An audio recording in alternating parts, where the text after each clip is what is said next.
So thank you so much for being here at the Wild and Precious Life series. We're doing what we do every time, which is just bring you talented poets who are going to share their work with you. As I say every week, if a book is not in your budget today, then don't feel pressure to buy a book. I would hope that when it is time to purchase a book, you would think of someone that has read in the Wild and Precious Life series and purchase their book. And also remember, libraries have budgets and that does not cost. So you can make a recommendation if you've enjoyed the poetry tonight. Request a book at your local library to support these authors. Before we dive into the reading, I want to give a plug. Small Harbor Publishing currently right now is reading for the Maureen Seaton Book Prize, which is open to LGBTQI plus authors. So if you identify and you have not written more than two books, this prize is open through the 10th. If you don't fit in the category, I hope you'll share it. It's a reduced book fee of $15. Normally, the full length entry fees are $25, but we did fundraising because accessibility was really important to Maureen. But when you're offering $1,000 prize, you can't have a free prize. So there has to be a fee that goes along with it. So there'll be one winner that wins $1,000 and will receive 43 copies of their book. You're probably like 43, why? Maureen was 43 when she published her first full length book. So we're doing that as a nod and in celebration of her. So our first reader of the night is Daniel Lassell. And I've actually met Daniel. I love it when I've met people in real life. Daniel and I had known each other on social media. And then it was like within 6 months, we were at two festivals, two or three festivals, kept running into each other, which was just so random how the world works in that way. Daniel, for your introduction, I'm going to take you back to January 2022 when you did an interview with the Eco Theo Collective.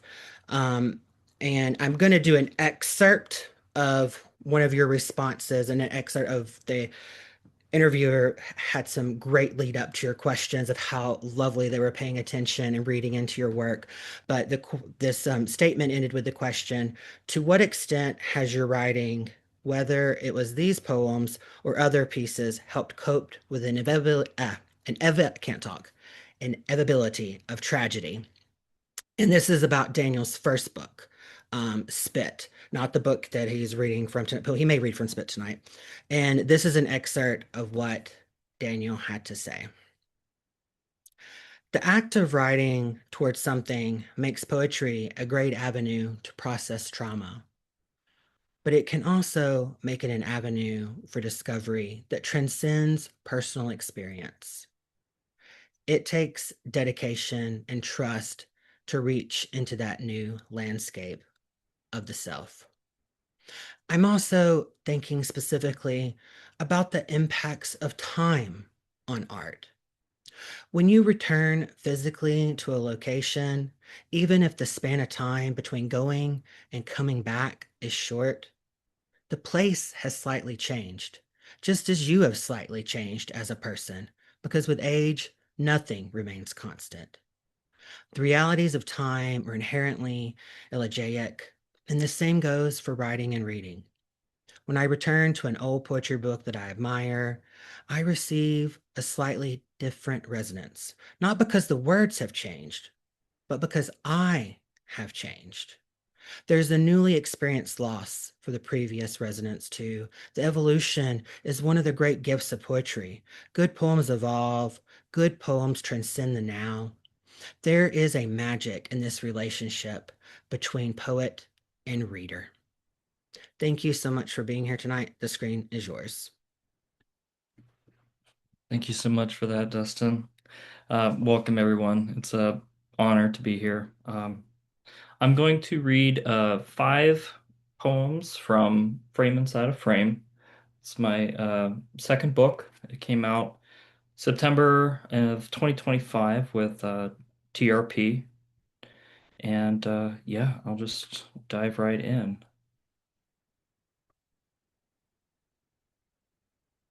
This t so I should also say that the book itself, it has like a lot of poems titled Frame and poems titled Frame Inside a Frame. Uh, the poems with the title Frame and Frame Inside a Frame. if they share the same first line, they're in communication with each other in some way. They're exploring the same memory from a different recess or from a different angle, or they're using that first line as a leaping point to a new memory. So I'm going to read one of the title poems from the book, starting out. Frame inside a frame. In the underworld, I expect no dinner parties, no small talk, no posturing. Why fear it? Everything will be gray. Along the river banks, people will belch and fish will bounce to surface. It will smell like a cranky fairgrounds. The birds will no longer cup solitude with their wings, the skies filled with inquisitive bats and demons. Every branch will twist to ash in their claws, taken to wind with constant heavy, like pollen from a field, more wandering, more fervent than any prayer. There will be no more church-bound, stooping with ceaseless questions about the soul. When curtains open, more darkness will pour in. Ordinary emergencies. Though some call flesh a persistence of hope, the body is a circumstance. Some would have those lingering at the food stamps office, beneath prayers and mildew, constructed without sound or heat. Some would have them dissipate like smoke from cigarettes at the entrance, dismissed of cosmos, their personal and ordinary emergencies. Somewhere there is an ambulance passing into mountains, a trio of huskies howling, their hymns like the hurtling of blood beneath skin. What of those never witness to anything beyond comfort, never witness to the desks, clipboards, and poorly stacked magazines? They would have themselves be everything. And yet, the sun and the moon shepherd the earth with a fishing pole's patience, as the beautiful among us go on, slouched without tongues, into liquor stores and laundromats, into the wide loneliness of gas station aisles, elsewhere, elsewhere. In Estes Park, Colorado, elk pluck flowers out of pots at the library.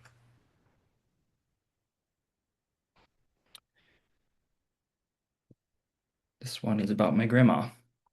Road trip. In her 20s, Grandma drove west without a wallet. She and her friends, with elbows on bar counters, thumbed out ice from drinks. Neon signs meant meals. They would make men like cigarettes. At sunlight that would chart to other towns, those constellations along asphalt arteries. In her 80s, she sits by a wide cake as Grandpa tells a story, hands in air, how one night the moon fell onto the roof of his car and he cried out, "Marry me." So this next poem uses each line within the poem at least three times. It just is a repeating series of each line. On a foot. I am thinking of toenails, their purpose on a foot, each toe receiving one nail, their purpose sort of Christ-like in gravity. Though when I think of toenails on a foot, I am thinking their purpose as evolution without improvement is depressing.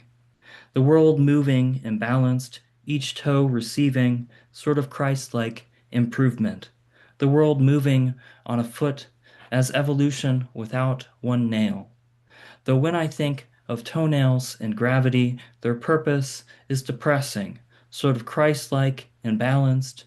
I'm thinking of hands instead, their purpose and gravity imbalanced. Though when I think of hands instead, I am thinking improvement of toenails as evolution without the world moving, of hands instead, each toe receiving sort of Christ-like one nail in gravity.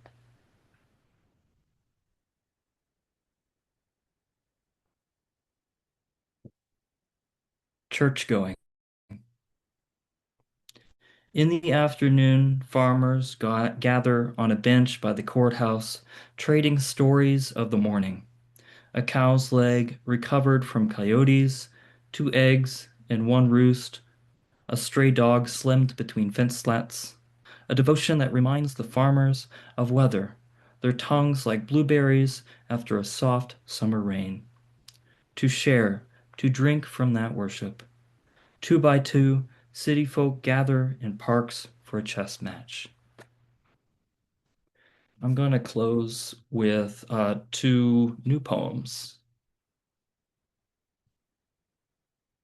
So neither of these I've ever read aloud. They've been published, but they have never been read before. So here we go. Monastic life. At Gethsemane Abbey, one monk claimed destruction is a matter of perspective, that living alone could be a form of destruction.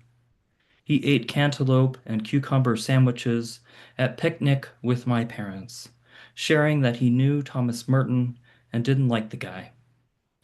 This time of year, he said, the apples look same as peaches and in sunset like oranges.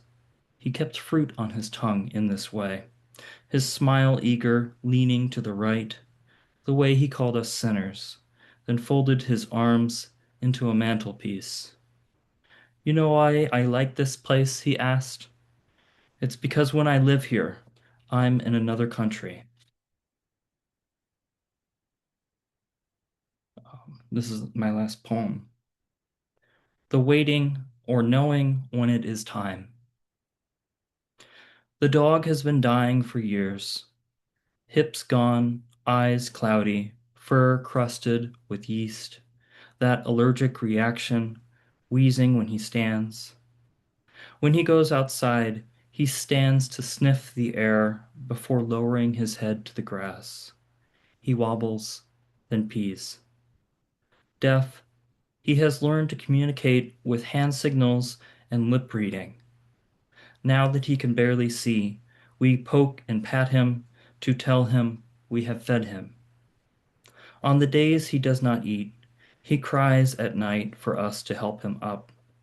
He waits until we are asleep, perhaps to ease the embarrassment, to feed from his waiting bowl. Thank you. Thank you so much for that, Daniel. Our next reader tonight is Lynn Lawson. And Lynn, I really wanted to come hear you read at Converse. They are where I got my MFA, but the scheduling just did not work out.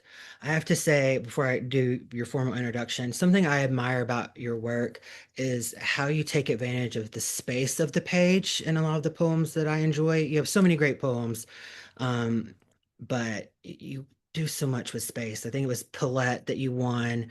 Um, uh, was a runner-up, I think, on that prize, and using the geometry in that poem just blew me away. The creativity, I was like, damn, I wish I could to think like that, to be able to put words in that. It is gorgeous and so smart. But for your introduction, I'm taking you back to April 2022 um, to an interview, and it really stuck with me because I love when people are giving advice. And the question was, what words of wisdom would you give to aspiring writers?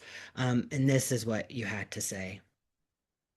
From experience, I would say make time for yourself and your mental, spiritual, and physical health first. This is a tough business, but it will always be there if we have to take a step back. I'm going to say that again. This is a tough business, but it will always be there if we have to take a step back. It also helps to have a strong community to support you and to draw strength from. But eventually, it comes down to just doing the work. And that happens when you're alone without distractions or cheerleaders. Just write whether you feel it's too silly or too taboo or too personal or too boring. Writing is as essential to writers as breathing. So keep writing until your last breath. Thank you so much for being here tonight. The screen is yours. Thank you. Uh, really enjoyed being here tonight. Grateful to God to be with everyone. and to be among stellar poets like Daniel and Diamond. I really enjoyed that reading, Daniel. Yeah, Converse was so cool. I got to meet a lot of nice, interesting, excited, vibrant writers, so that was fun. So I'm going to be reading from my new book, New Names for Stars, came out in May. And so um, the I guess the overarching type themes, if you want to have an idea about that, is it's kind of a hybrid of Afrofuturism, which is promoting the African diaspora in spaces of science fiction, fantasy, and technology, along with dealing with mental health. When we were talking before we got started about COVID and how a lot of people were locked down and a lot of people started to think about their mental health. So my previous collection before this dealt a lot with that. And so this is kind of like an amalgamation of those things. So I'm going to read mostly from the first part of the book, which is a lot of untitled poems. But as I've been going on readings and things, I've been hearing people say, well, it seems like um, the first part is like one long poem. It's about over a little over a dozen poems, and they're untitled. So I like that idea as well. So if I have like a brief pause in between, it's because there's no title. So I don't have anything to say first. All right. So I'm just gonna get right to it. This is the first poem in the entire collection. A black body must determine if it is the star or the darkness, born with the coldness of space in its flesh, baptized in the madness of the dark, a hopeless void filling the nostrils for its first breath. Looked down at its skin and thought its eyes were closed. Dodged its reflection in the mirror as a child, thinking the reaper had come. Tears sprang like comets from its face, escaped in the black hole of its mouth. Black body, light never its home, blessing the infinite wall of space with outstretched silence until breath blown into it, a dark soul breathing stars.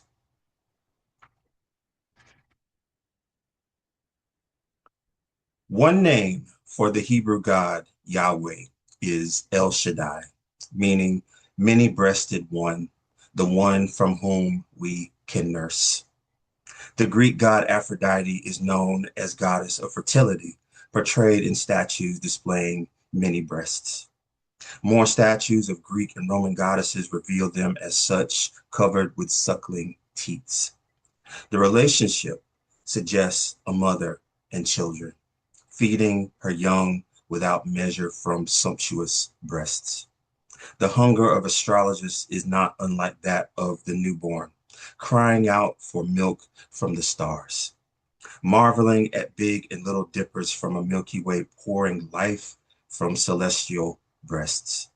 Infinite like a goddess, but deities are addicts too. Aphrodite charmed Paris into seducing Helen, and Troy burned with a passion for war. Yahweh appeared in a fiery bush, craving Moses' lips as much as children crave the darkened, gorging areola, veined with lightning, bursting through the succulent clouds to rain, to nurse a sweet cry.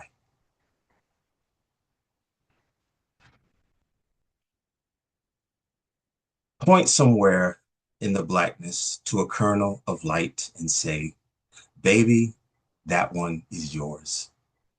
Hold her close on a cool meadow, a blanket sealing your bond. She shudders at the loss of a streaking tear down the galaxy of her cheek.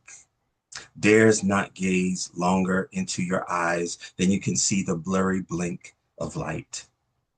The star has cried too, winced at how you gave it a master, turned its back before the scream of its budding, before it swallows your next generation's whole. Tell your child it twinkled that night. Your seed will smile back, yet stars too are only seeds, planted by a patient hand. In the night sky, you see only an echo of its pulse, a beating heart struggling to thrive in the womb. Your child prays to it because she has never beheld the destiny of a merciless star. If you're going to name a star after her mother, how long are you willing to wait for its bursting?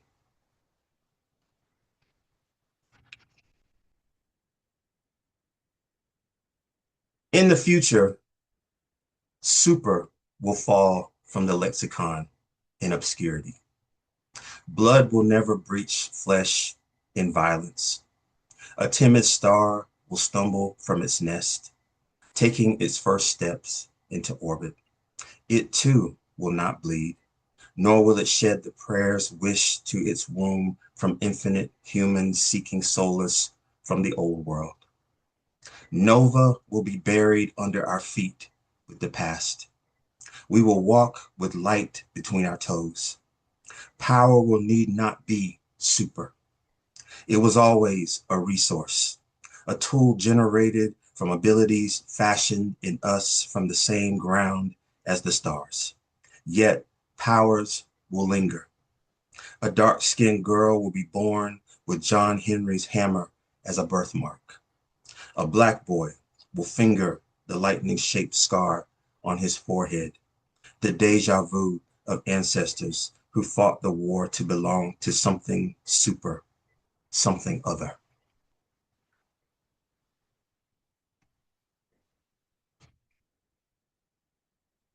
Science fiction is the pornography of physics, titillating formulas, manipulating our own depraved desires, ambiance of the impossible filling our nostrils, intoxicating chemistry boiling our Bunsen burners.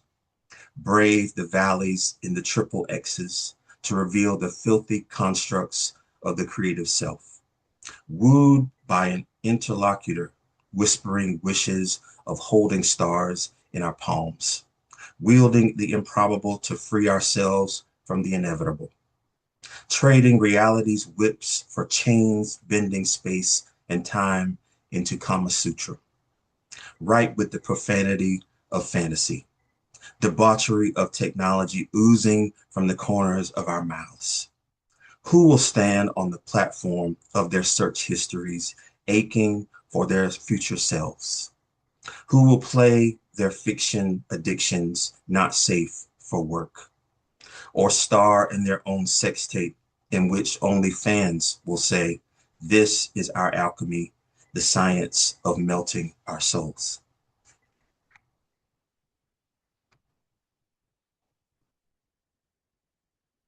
All right, so I'm gonna pivot to a couple with some titles. uh, these are more, again, on the mental health side. So this is called Flail. The ghost word sounds like fly. And I think just because my feet are off the ground, because I can see rooftops and taste dusty clouds, that I am soaring. But the word really means whip, beating, or flogging, a scythe to separate the wheat from my weeds, a weapon to crack the flesh open like a luscious peach. When I say anxiety rides from my flesh like a celestial, when I say depression rides me like a haint, I mean I'm flailing, meat springing from my bones, squelching, bursting, flapping its curtains of shredded skin. But when I say I'm flailing, don't hold me down like a flagpole. Don't grip me too hard like the scythe I am. I'm here for the tears, the redness, bruising and blotching, the gush and the grind. The ghost word is really fail. Watch me flail my way through another day. A broken eagle hovering, then clutching air, aimless.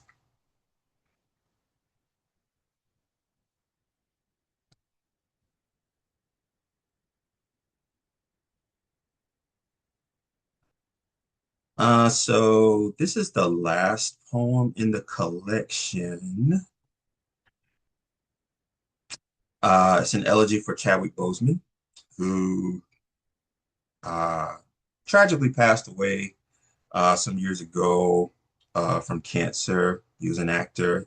Fun factoid, he's actually from South Carolina, where I'm from and where I am right now. So, uh, but obviously he's most known for playing Black Panther in the Marvel film. So this kind of goes along with the Afrofuturism theme. Elegy for Chadwick Boseman. The Black Panther lives forever. His mantle passes from generation to generation.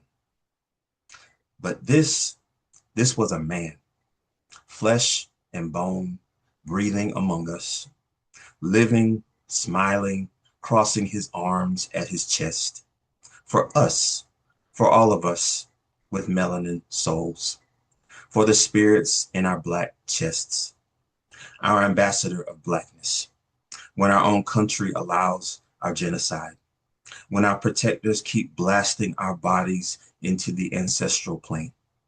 A hero who gave us black icons on screen instead of black blood canvassing pavement. Lambs dragged to brazen altars at traffic stops.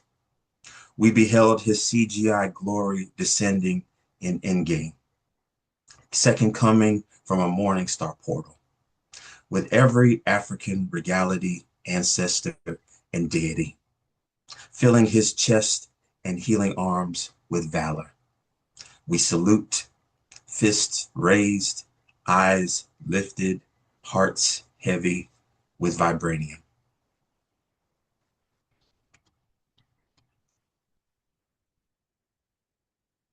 So I'm going to read a couple more.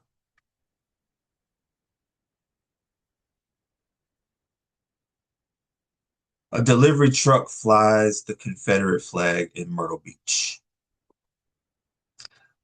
I too have been a rebel in my day. Desire for sand in my crevices, blanketing my naked body with the ocean, a conch shell where the fig leaves should be, wearing the night like skin, the stars only in my teeth.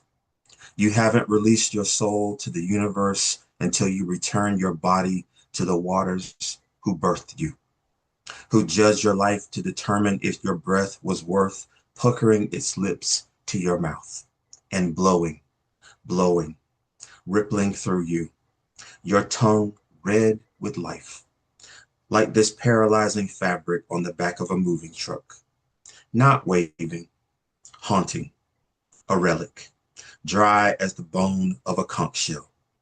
Red light suspends time enough for history to whip the night of my body. I clutch the soul I thought I released.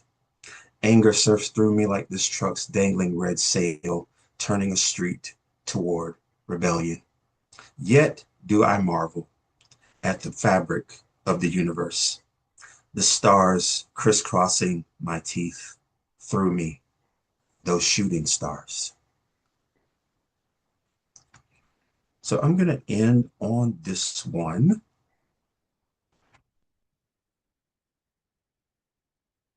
This is called Slush. Love the way the word feels in my mouth. The ghost word is slut. I want to redefine it. A ministry of celestials, a slush of stars. Aren't they really just filthy balls of gas anyway? Is not the matter in our bodies the matter of stars? Were we not slush before we were born? A passionate slush of bodies squelching as one. The word ends in sh to translate its motion. Amniotic fluid with the memory of something pure like water. A flow of goodnesses once holy, but now a delicious wreck. A mess, clutter dumped after beauty, dirty astrophysics. Bury me in a slush of stars. If I transition from this life to the next, light scrubbed from my eyes. Call me by this name. I'm rejoining the slush that birthed me. Thanks, everybody. Thank you so much for that. So before we introduce our final reader, just going to give a plug. The Wild and Precious Life series is back on August 12th, which is a Wednesday. We'll have David Baker, Maya C. Popa, and Gregory Orr reading. So hope you will put that on your calendar to come back and enjoy. So, our final fabulous reader of the evening is Diamond Forde. And I guess I could say I know Diamond pretty damn well. Diamond lived in Asheville. I miss that she is not here anymore, us riding together, having coffee. One of the things I admire about Diamond, as someone who's been in her classroom, is seeing how much her students respect and enjoy her presence and how she guides them and how she is such a safe space with her students, which is something that is so extremely important. Diamond, for your introduction, I'm not taking you back far, and it's a little longer, but I do that sometimes. I couldn't cut anything. I felt like it all needed to go together. And this part of your interview in Indy back in January 2026 really resonated with me personally. So the interviewer has this to say and asked this question of Diamond. I wanted to ask about that poem where you mention how Alice never told your mother she loved her. In Southern families and families that have experienced trauma, a lot of things are left unsaid. What was the process like of putting and imagining words to things? And this is what Diamond had to say. In any Southern family, especially my own, we're pretty good at weaponizing silence against ourselves and each other. There were times when the ideas of womanhood were constructed in and through silence for my family. The harms and navigations of family life were constructed in and through silence. I remember being maybe like 10 years old, a young girl, and listening to my mom and my aunts have a conversation with my grandmother. They're talking about my grandmother's last husband, who was incredibly abusive. I also found out later in life that my grandmother didn't know a man who didn't hurt her. As they're talking about this man, my grandmother gets really angry. They're trying to tell my grandmother he abused you. And she says, no, he didn't. He never did that. He would never do that. He never hit me. And it was really surreal to watch because my mom's face drops. My aunts all look very confused and startled. They were like, what are you talking about, Mom? We had to pull that man off of you. We had to call the cops. There's this palpable physical violence that lives inside the memories of my mother and my aunts that my grandmother refused to acknowledge, and in that honestly only hurt herself, truly, right? We have no way of understanding what weaponized or motivated that silence, whether it was some kind of amnesia, a refusal to acknowledge, or a whitewashing of the history. I have no way of knowing what was motivating that particular moment. But just because my grandmother doesn't want to acknowledge the harm, the hurt and harm doesn't mean that it goes away. One of the things that I've had to sit with in the telling of this project is giving voice to those silences that my own family has tried to manufacture, trying to respect the balance between what is my story to tell and what also is the thing that I can allow to exist in silence. Trying to tease out those possibilities was probably the most challenging part of trying to write this book, but in doing so, I do hope that I found my grandmother's voice in ways that she couldn't find while she was still here. Thank you for being here tonight. The screen is yours. Thank you so much, Dustin.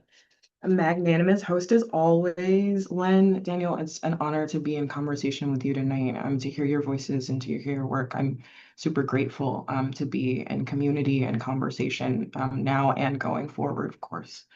Um, Thank you for that quote. I forgot I said all that. I'm long-winded as fuck. So I think that's a kind of an appropriate kind of like introduction though, because part of what I am going to be grappling with today.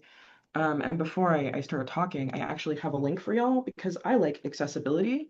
And I want you to have the poem so you can kind of follow along if you'd like them. Um, and what I'm going to do today is I'm going to try to sit with some poems around desire. Um, I got to participate in a panel at the New Orleans Poetry Festival with someone in this very room, right? About Southern purity culture and the relationship to desire. And I'm still wheeling and through a lot of those thoughts. And in particular, how some of those silences I spoke to in that interview affect my relationship to desire even now. And so I think I'm going to take you through a little run around desire. That sounds good. Some of these poems are going to be coming from the book of Alice, which is my second book that interview was about. Some of them are going to be newer shit, new shit, which is kind of scary. So this first poem, you can probably tell from the formatting, is definitely coming from the Book of Alice.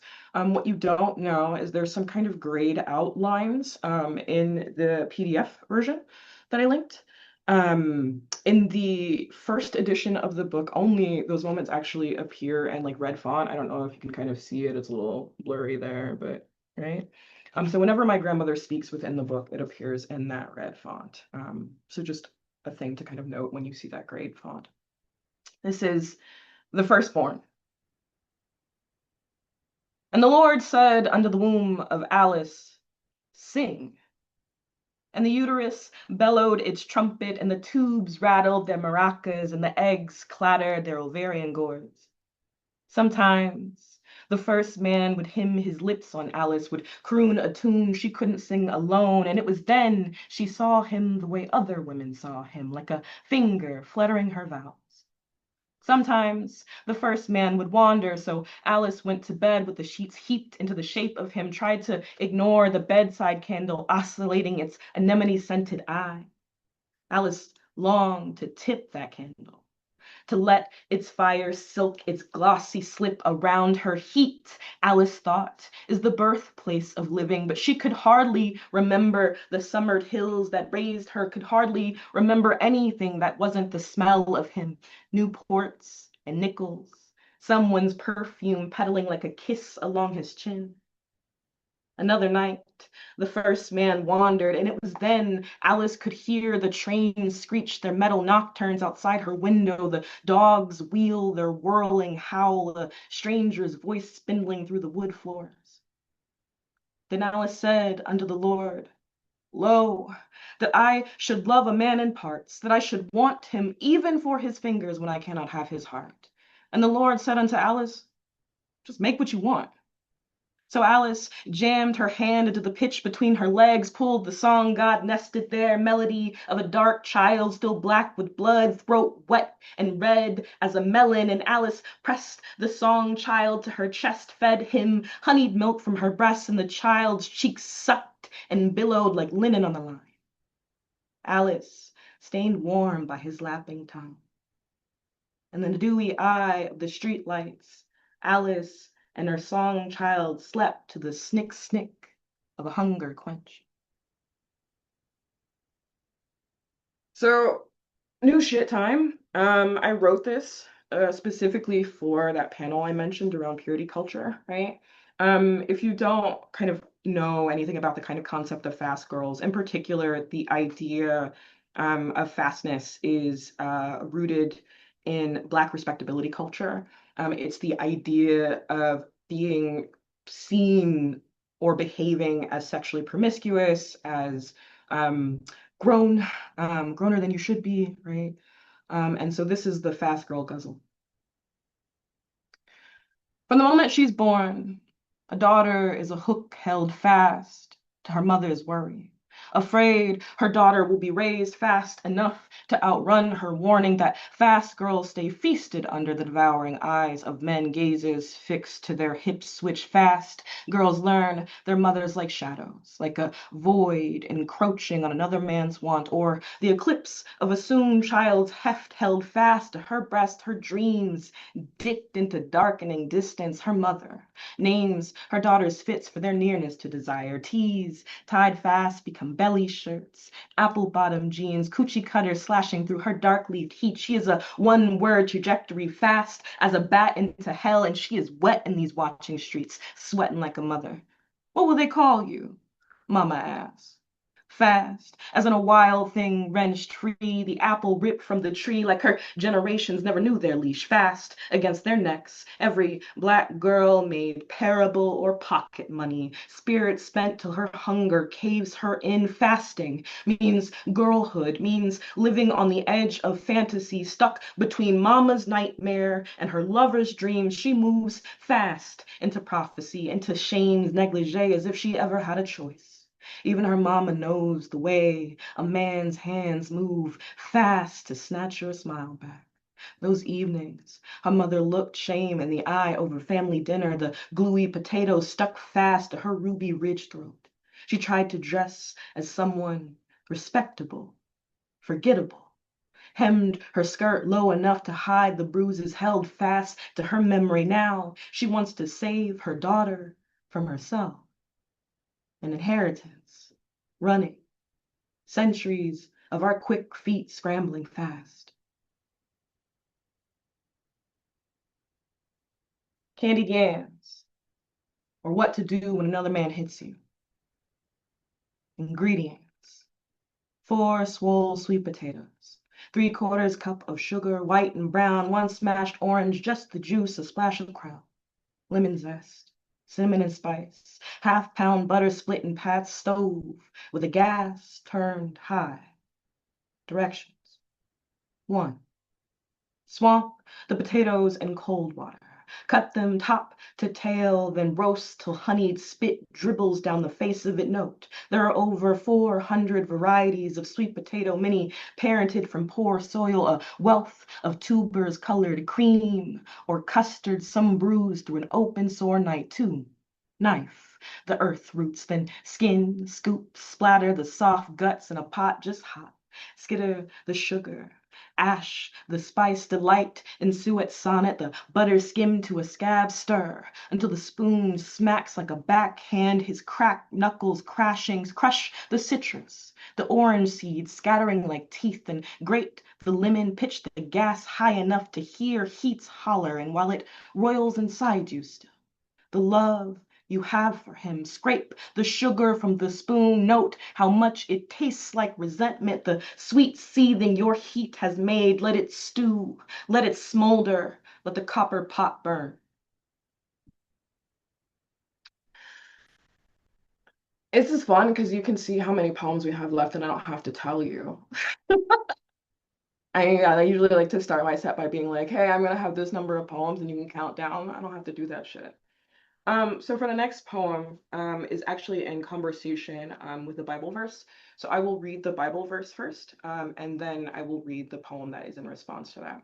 So this is from 1 Timothy chapter 2, verses 11 through 14, which says, quote, "A woman should learn in quietness and full submission. I do not permit a woman to teach or to assume authority over a man. She must be quiet. For Adam was formed first, then Eve. And Adam was not the one deceived. It was the woman who was deceived and became a sinner. But women will be saved through childbearing if they continue in faith, love, and holiness with propriety." Acts of submission. You tell me to submit, so I submit. To fish and grits, to the good will of well-timed rain, to sleep-heavy evenings, fan spit in one leg, peep beneath the quilt, to July and its night-hot breath, sun-dazzle and singe, that I might spend it eating heat and heaping bowls of chili. What nonsense I am given to hot pink, dangly earrings. Peppermint tea. I submit to the familiarity of my body, biceps flapping and clapping like wings. I rise and submit next to poetry, who has wrecked me like a lover, has shown me the pulse of my own pulpy heart, to classroom mumble, to Chuck's mean screech, to my students, whose thoughts powder the front of my dress long after a lesson is through. I submit to hard lessons. An ache quaking my gut taught me to listen to rest sharply, and now I submit to daytime naps, nighttime naps, and all the naps between. I submit to writers' parties. All of us blunt, hazy, stone-eyed, talking about Sappho on a hot porch punctured by flies. I submit to hello, to goodbyes, to the promise that one day the two of us might give in to awkward silence, to good jokes, to picnics beneath the forgotten oaks, downing fistfuls of cut fruit before the ants suss the sugar out. Grandma, I too have loved someone and made them worship.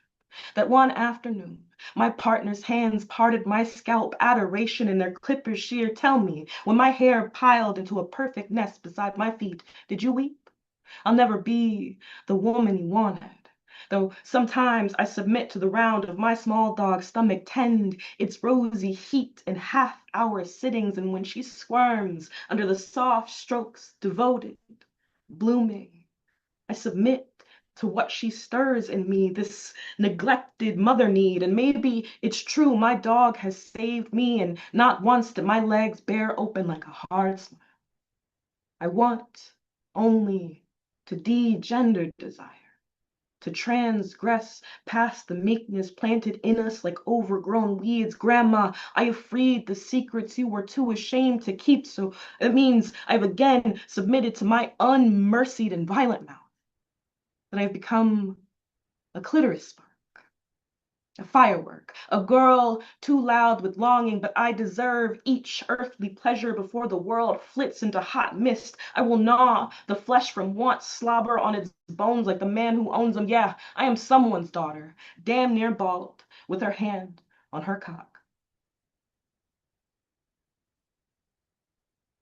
More new shit. Reading the new stuff makes me real nervous. So this is my play on a golden shovel. And because I am extra as fuck, I was like, what if I made a golden shovel harder? So if you don't know what a golden shovel is, it's a poem in which the final word, right, of each line, right, is the line of another kind of piece of art, word, usually a poem. It's a kind of a form coined by Terence Hayes. And for me, I'm playing around with Outkast's discography in my new work. I'm an Atlanta girly, Southern through and through. And Outkast for me was like the first time I understood the South on like a kind of international stage in that way, right? It was the first time I really felt a sense of like pride in being recognized as like a Southerner in a music genre that I deeply loved. And in Southern play a catalastic music, where this is playing with, there's like this little moment where like CeeLo Green like harmonizes with himself, right? And so the lines like "we're gonna get you high" is like looping in together. And so this is me playing with that. This is double shovel for the hoe I be. We're rooted. Sweets seated in loam are southern, gonna damp under bed, rock, tongue twisted, tubered, spit game, playalistic, get hickied, rednecked, under a simile, sun hot as a boosted Cadillac. You moan, my earth open together, our hands, muck and mulch, funky high fingered on the peached fuzz, pluck of our funk, we fiddle in music. Southern trebles, these tickled keys, tilling till topsoil to where playalistic means I will trowel to this work yields joy, gonna Cadillac out our tunneling mouths. Even my underarms get funky, muzzled down to the sugar of your sweet toil, poetry, you, music in me, a desire to eat, to climb each shoot in a throated garden higher, high. This is my last poem. Thank you so much. It felt appropriate to end with some Asheville. This is a brand new poem. I fucking wrote it earlier this week. Shh, don't tell people. All right. This is On the Road from Asheville, North Carolina, for the love of my life. There's nothing crueler than leaving these mountains. The day lilies pouring morning from their summer honeyed throats. At the end of this road, a new life awaits, patient as a scalpel, but I want these hills to bear down, to bury us under white ash, sassafras, the daylilies flame sparking the highway's spine. Thank God, some roads wind long enough to carry us back if we let them. 4 cities, and we learned to shed what we thought we needed. The chip plates, the microwave, the unread stack of books, everything except each other, my Lily. Shriveling behind the wheel, sun-drenched, spinning the cog that currents cool air, I know you as the first to ferry us through pleasure's port, exalted, your hands guiding the pick past tender-headed scalp. I bowed into the crown of your ribs, rested to the soft voiced plink of comb coiling through. You taught me how to worship my neighbors.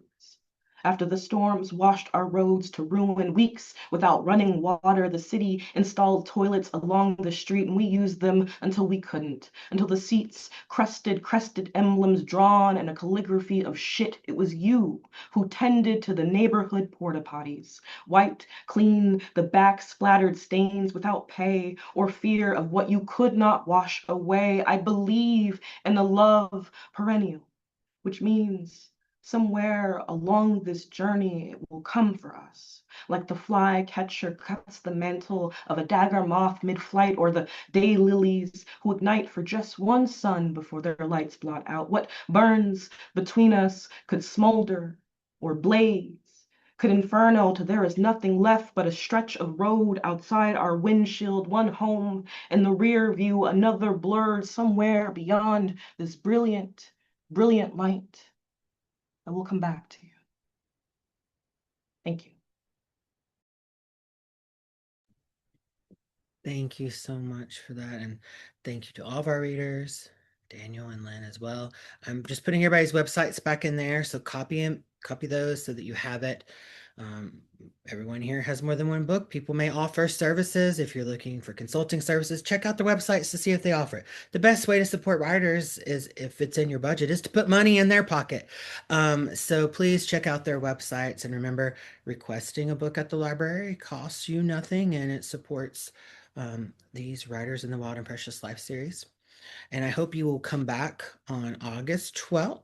And if you enjoyed tonight, I don't want your money, but I do want something from you. I would love for you to talk about the Wild and Precious Life series on social media. Tag us on Facebook.